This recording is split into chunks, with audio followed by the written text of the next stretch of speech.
आपके अपने YouTube channel खबर समाचार में आपका स्वागत है। कहते हैं पुस्तकालय किसी भी शहर का दिमाग होते हैं, लेकिन दिमाग रूपी पुस्तकालय सुजानगढ़ शहर में विगत 2 सालों से तालों में बंद है।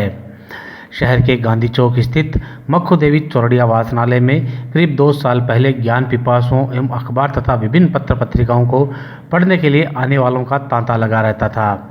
वहीं 2 साल से उसके दरवाजे पर लटका हुआ ताला वहां आने वालों का मुंह चिढ़ा रहा है। पद्मश्री एवं राजस्थान रत्न कन्हैयालाल सेठिया सरीखे साहित्यकारों की नगरी में किताबों की तालाबंदी प्रत्येक साहित्य प्रेमी को कचोट रही है। 2 साल पहले कोरोना के चलते लॉकडाउन ने सभी गतिविधियों के साथ ही वाचनालय पर भी ताला लगवा दिया।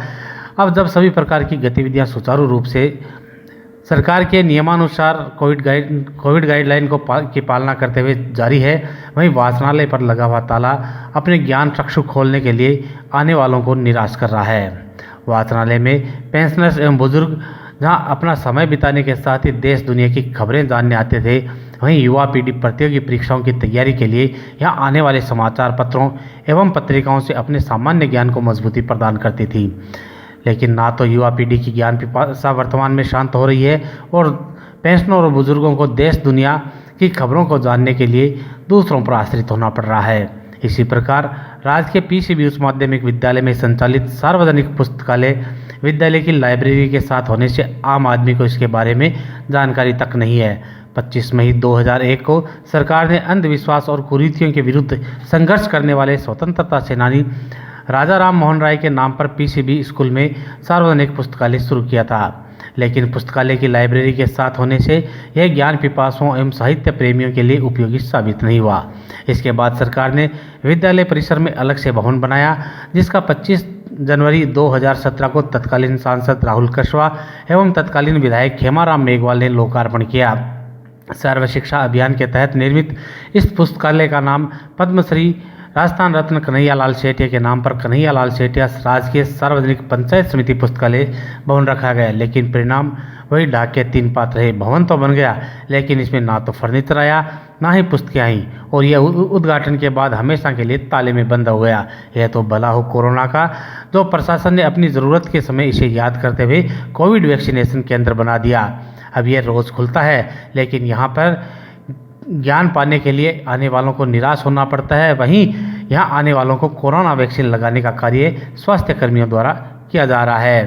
पीसीबी स्कूल के प्रधानाचार्य धन्नाराम प्रजापति ने बताया कि वाचनालय के लिए 3482 पुस्तकें हैं, जो विद्यालय की लाइब्रेरी में अलग से रखी हुई है। सरकार की कोरोना गाइडलाइन की पालना में इसे अस्थायी रूप से बंद कर रखा है। अब देखना यह है कि प्रशासन कब पहल कर सुजानगढ़ के दिमाग रूपी दोनों वाचनालयों या निजी पुस्तकालयों को आम जनता के लिए खुलवाता है। ताज़ा तरीन समाचारों से रूबरू होने के लिए आप देखते रहिए आपका अपना पसंदीदा यूट्यूब चैनल खबर वर्तमान समाचार। में इसका राज्य सरकार के द्वारा अलग भवन तो बना हुआ है, लेकिन कोविड के कारण से वहाँ इस समय वो संचालन है वो नहीं है, और प्रशासन के द्वारा कोविड वैक्सीनेशन के लिए इसको सेंटर है वो फिलहाल है वो अस्थायी रूप से बनाया हुआ है। और यदि कोई पाठक है वो पढ़ना चाहे तो विद्यालय का जो पुस्तकालय है वो शाम को 4 बजे से 6 बजे तक है वो खुला रहता है। तो वहाँ अखबार कोविड गाइडलाइन की पालना करते हुए अखबार या पत्रिकाएं हैं वो उपलब्ध हैं। अरे इसका शुभारंभ कब हुआ था और बताया? नया जो भवन बना है उसका 2017 में उद्घाटन है वो माननीय सांसद महोदय के द्वारा किया गया था। वैसे 2001 से ये सार्वजनिक पुस्तकालय है वो खुलने की स्वीकृति राज्य सरकार द्वारा हुई, और 2017 तक विद्यालय का जो पुस्तकालय भवन है उसी में ये सार्वजनिक पुस्तकालय वो संचालित था।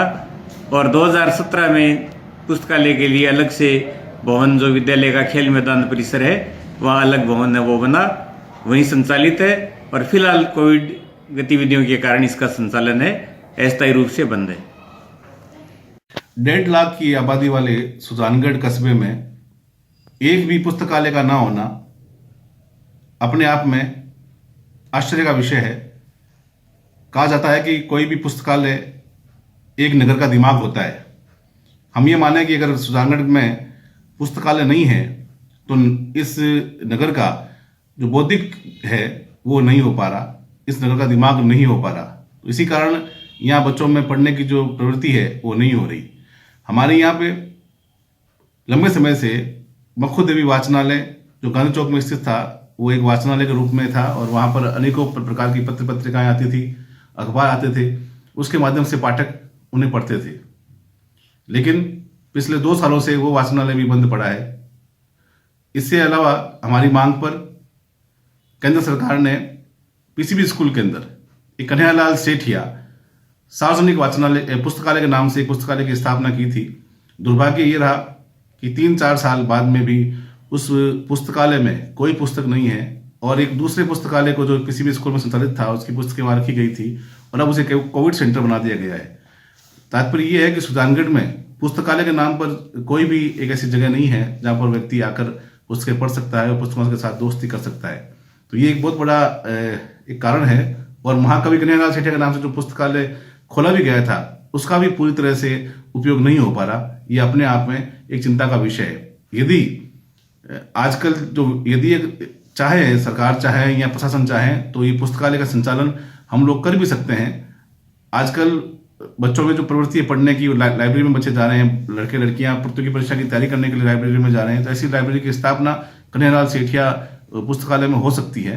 तो ये एक बेहतर सुझाव रहेगा। अगर इस पर काम किया जाए तो यहाँ के विद्यार्थियों को बहुत बड़ा लाभ होगा। देखो, वाचनालय जो है वो बुजुर्गों के लिए भी, जवानों के लिए भी बहुत महत्वपूर्ण है। इसमें विभिन्न प्रकार की सामग्री पढ़ने के लिए उन्हें मिल जाती है। सुजानगढ़ के अंदर जो मक्खू देवी चौड़िया वाचनालय है, मैं उसका सदस्य भी हूँ। पहले पुस्तकें मिला करती थी, लेकिन वो तो करीब 15 साल से पहले ही पुस्तकें देना तो बंद हो गया था।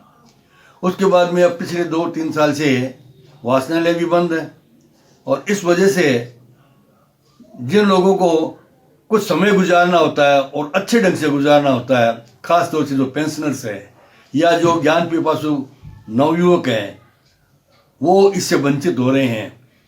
और ये जो है नगर परिषद की जिम्मेवारी भी है कि वो इसमें विभिन्न प्रकार के समाचार पत्र और पत्र पत्रिकाएं मंगा करके वाचनालय को शुरू करें और जो किताबें पुरानी पढ़ी है उनका भी उपयोग हो जाएगा। साथ में ही अगर एक व्यक्ति जो कि जानकार हो इन चीज़ों का, उसको वहाँ पर नियुक्त किया जाए तो पुस्तकों का वितरण भी कर सकता है। वाचनालय में प्रतियोगिता संबंधी भी अनेक समाचार पत्र और साथ में ही सामग्री आया करती थी, लेकिन अब वो नहीं है। तो जो प्रतियोगी परीक्षाओं की तैयारी करते हैं वो भी उससे वंचित होते जा रहे हैं और वो वहाँ पर सामग्री अगर आती रहे, नई नई पुस्तकें आती रहे और उसको वो पढ़ें तो उनके लिए भी वो बहुत अच्छा रहता है। तो इसलिए खास तौर से जो उत्तरदायी अधिकारीगण हैं उनको इस बारे में उचित कदम उठाना चाहिए।